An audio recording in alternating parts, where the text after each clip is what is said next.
BP2MI telah menyampaikan dalam rapat terbatas di Istana Negara, di hadapan Presiden, dengan tegas saya katakan, jika selama ini kenapa negara tidak mampu menyentuh sindikat penempatan ilegal, nyata bahwa sindikat penempatan ilegal selalu dibackingi oleh oknum-oknum memiliki atributif kekuasaan di negara ini.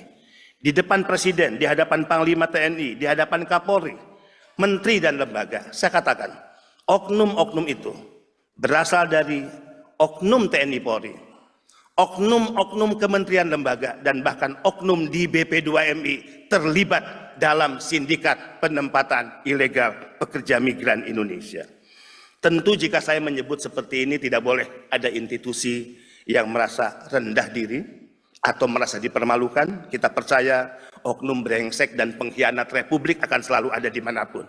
Tapi kita yakin di institusi negara, di kepolisian, di TNI, di kementerian lembaga, dan juga yang lainnya, akan masih banyak orang-orang baik yang memiliki komitmen kepada negara merah putih dan Republik ini.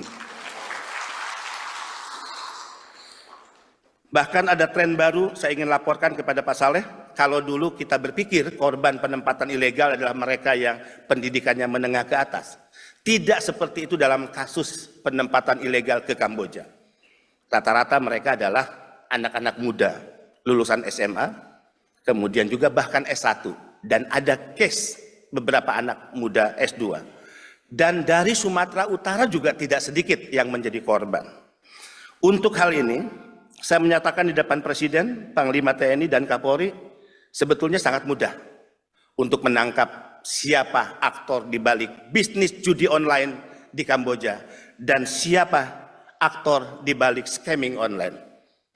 Saya cukup menyebut inisialnya T aja paling depan lah.